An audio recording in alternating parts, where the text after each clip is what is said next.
It all sounds very promising. Almost 2 weeks since George Floyd was killed after a Minneapolis police officer spent nearly 9 minutes pinning him to the ground by his neck, police forces around the country are vowing reform. I really believe for the first time in our history, we have an opportunity to really make change like we've never made it before. George Floyd's death has really touched a nerve like we have not seen.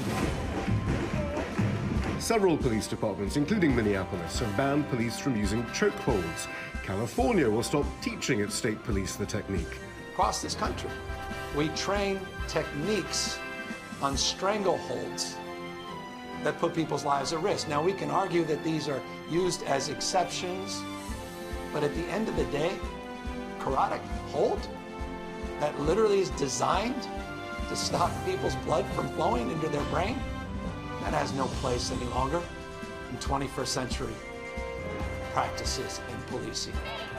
The problem is many of the most notorious cases of police misconduct over the last several years, including the death of George Floyd, have occurred in departments that, on paper at least, had already reformed. New York banned chokeholds in 1993, yet police there continue to use them, notably during the killing of Eric Garner in 2014. After that outcry, New York police spent $35 million on retraining officers not to strangle suspects. But police complaint records show the practice still being employed, with few officers disciplined. And in fact, Minneapolis police reformed in 2016.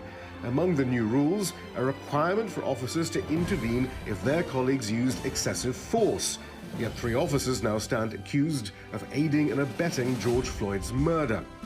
The sight of police officers taking a knee in sympathy with protesters this week has been taken as a sign that finally change is coming. This was the scene in Buffalo, New York on Wednesday. Yet one of those same officers knocked over an elderly protester the following day as others who had also knelt with protesters walked by.